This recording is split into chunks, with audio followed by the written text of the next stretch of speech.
প্রিয় ছাত্রছাত্রীরা, কলাক্ষেত্রের আজকের ভিডিওতে তোমাদের স্বাগত। আজকের আমরা আলোচনা করব চর্যাপদের এসএকিউ নিয়ে।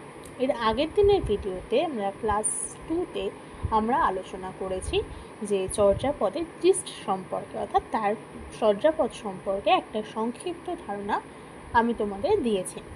এবারে আমাদের যেটা পরীক্ষার জন্য লাগবে, ফর এক্সাম রিকোয়ার্ড, সেটা হচ্ছে এসএকিউ। আমাদের প্রশ্ন আসবে এসএকিউতে এবং সেখানে আমাদের প্রশ্ন লিখতে হবে। তো সেই বিষয়ের জন্য আমাদের এসএকিউর জন্য কিন্তু চর্যাপদ থেকে অন্ততপক্ষে 2 কিংবা 3টে প্রশ্ন আসে। 2 কিংবা 3টে প্রশ্ন তোমাদের এসএকিউ আসবে চর্যাপদ থেকে। তার জন্য তোমাদের আমি বেশ কিছু এসএকিউ তৈরি করে দিয়েছি। তোমরা ক্লাস 2 থেকেও কিছু এসএকিউ কালেক্ট করতে পারবে যদি চাও, আর না হলে তোমাদের স্পেশালভাবে এসএকিউ আমি তোমাদের তৈরি করে দিয়েছি। ক্লাস 3তে আজকের আমরা জানবো চর্যাপদের বেশ কিছু এসএকিউ, ইম্পর্টেন্ট এসএকিউ সম্পর্কে তোমাদের সাথে আমি আলোচনা করব। প্রথমেই যে প্রশ্নটা আমি রেখেছি, দেখো, কোয়েশ্চেন 1, চর্যাপদ কি? চর্যাপদ হলো বৌদ্ধ সহজিয়াদের সাধন তত্ত্ব ও সাধন প্রণালী কেন্দ্রিক পদ বা গীতি কবিতা। বৌদ্ধ সহজিয়াদের সাধন তত্ত্ব ও সাধন প্রণালী কেন্দ্রিক পদ বা গীতি কবিতা হলো চর্যাপদ। চর্যাপদ কি? এবার হচ্ছে চর্যাপদের রচনাকাল। কোয়েশ্চেন 2, চর্যাপদের রচনাকাল। চর্যাপদের রচনাকাল আনুমানিক খ্রিস্টীয় 10ম থেকে দ্বাদশ শতাব্দী।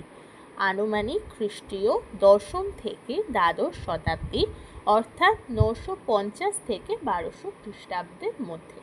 950 থেকে 1200 খ্রিস্টাব্দের মধ্যে। তোমাদের যেটা সুবিধা হবে তোমরা সেই সময়কালটাই নেবে। যদি শতাব্দী ধরতে চাও তাহলে 10ম থেকে দ্বাদশ শতাব্দী, আর যদি খ্রিস্টাব্দ ধরো তাহলে 950 থেকে 1200 খ্রিস্টাব্দের মধ্যে কোনো এক সময়ে আনুমানিক এই চর্যাপদ লিখিত হয়। কোয়েশ্চেন 3, চর্যাপদের পুঁথি কবে আবিষ্কার হয়? চর্যাপদের পুঁথি আবিষ্কার হয় 1907 খ্রিস্টাব্দে। চর্যাপদের পুঁথি আবিষ্কার হয় 1907 খ্রিস্টাব্দে। কোয়েশ্চেন 4, চর্যাপদের পুঁথি কে আবিষ্কার করে? চর্যাপদের পুঁথি কে আবিষ্কার করে? চর্যাপদের পুঁথির আবিষ্কারক হলেন মহামহোপাধ্যায় হরপ্রসাদ শাস্ত্রী। নামটা খুব ভালো করে দেখবে এবং বিশেষত বানানটা, সেটা হলো মহামহোপাধ্যায় হরপ্রসাদ শাস্ত্রী হলেন চর্যাপদের পুঁথির আবিষ্কারক। কোয়েশ্চেন 5, পুঁথিটি কোথা থেকে আবিষ্কার করা হয়? পুঁথিটি কোথা থেকে আবিষ্কার করা হয়? চর্যাপদের পুঁথিটি নেপালের রাজদরবার থেকে পাওয়া যায়। নেপালের রাজদরবারে যে রাজ গ্রন্থাগার আছে সেখান থেকে মহামহোপাধ্যায় হরপ্রসাদ শাস্ত্রী বহু পরিশ্রমের পরে চর্যাপদের পুঁথিটি আবিষ্কার করেন। কোয়েশ্চেন 6, চর্যাপদের প্রকাশকাল। চর্যাপদ আমরা আগের ভিডিওতেই বলেছি যে চর্যাপদ আমাদের কাছে যখন প্রকাশ হলো তখন আমরা জানতে পারলাম যে চর্যাপদ সম্পর্কে একটা পুঁথি আছে, যেটা বাংলা ভাষার এবং বাঙালি জাতির প্রাচীনতম নিদর্শন সমূহ, মানে সমূহ নয়, প্রাচীনতম নিদর্শন, একটি মাত্রই নিদর্শন।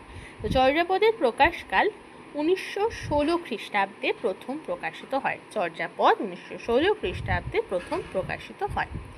কোয়েশ্চেন 7, কোথা থেকে এই পুঁথি প্রকাশ করা হয়? কোথা থেকে এই পুঁথি প্রকাশ করা হয়? বঙ্গীয় সাহিত্য পরিষদ থেকে চর্যাপদের পুঁথি প্রকাশ হয়। বঙ্গীয় সাহিত্য পরিষদ থেকে চর্যাপদের পুঁথি প্রকাশ হয়। কোয়েশ্চেন 8, চর্যাপদের পুঁথি কে প্রকাশ করেন? মহামহোপাধ্যায় হরপ্রসাদ শাস্ত্রী চর্যাপদের পুঁথি প্রকাশ ও সম্পাদনা করেন।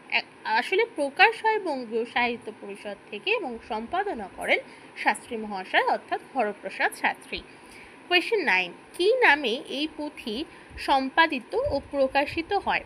চর্যাপদের পুঁথি চর্যাপদ নামে প্রথমে প্রকাশিত হয়নি, তার একটা আলাদা নাম দিয়ে হরপ্রসাদ শাস্ত্রী প্রকাশ করেছিলেন এবং সেটি হলো 1000 বছরের পুরানো বাংলা ভাষায় বৌদ্ধ গান ও দোহা।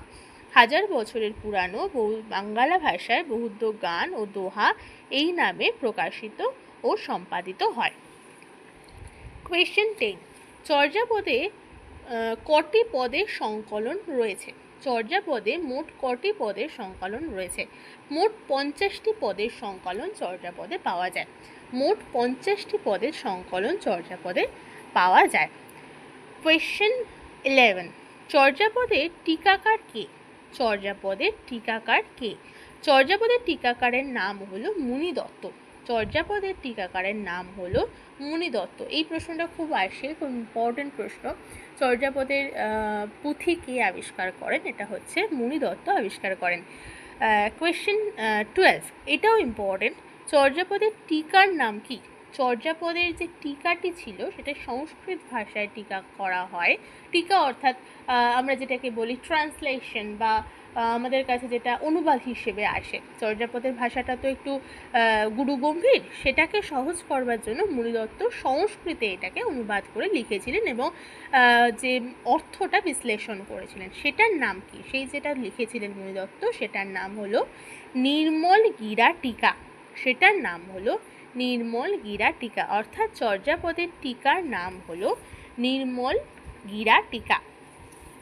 কোয়েশ্চেন 13, চর্যাপদের ভাষা কি?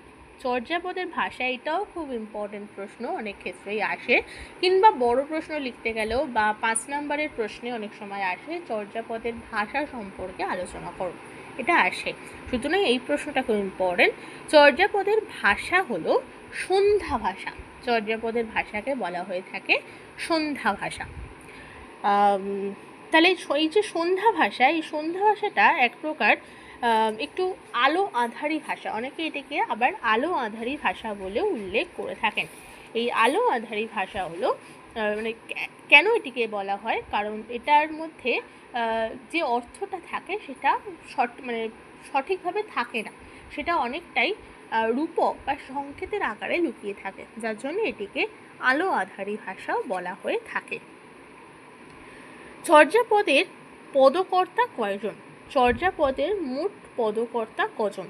চর্যাপদের মোট পদকর্তা হলেন 24 জন। এটিকে আমরা পদকর্তাও বলতে পারি, সিদ্ধাচার্যও বলতে পারি। প্রশ্ন দুভাবেই আসতে পারে, পদকর্তাও আসতে পারে আবার সিদ্ধাচার্য হিসেবেও আসতে পারে। উত্তরটা কিন্তু একই, 24 জন সিদ্ধাচার্য চর্যাপদের পদকর্তা, মানে তাদের পদগুলোকে সংকলন করে এই চর্যাপদ পুঁথিটি রচনা করা হয়। এবার হচ্ছে আরেকটা যে প্রশ্নটা আমি তোমাদের দেব, সেটা খুব ইম্পর্টেন্ট না হলেও যদি কঠিন প্রশ্ন আসে, অনেক সময় আসতে পারে, তবে এই বিষয়ে বিতর্ক রয়েছে, তথাপি এটা একটু জেনে রাখার জন্য আমি বলছি। চর্যাপদের অনুমিত একজন মহিলা কবি রয়েছেন বলে আমাদের অনুমান। আমরা এর বিষয়ে সেরকম কোনো প্রমাণ পাই না।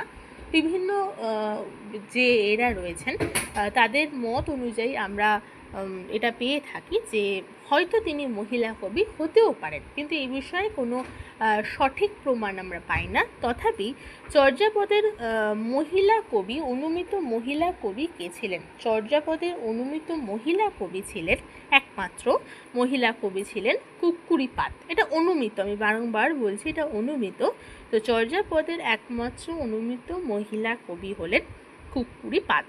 হলো, তাহলে এই পর্যন্ত তোমাদের মোটামুটি চর্যাপদের বেশ কিছু ইম্পর্টেন্ট কোয়েশ্চেন আমি তোমাদের দিলাম।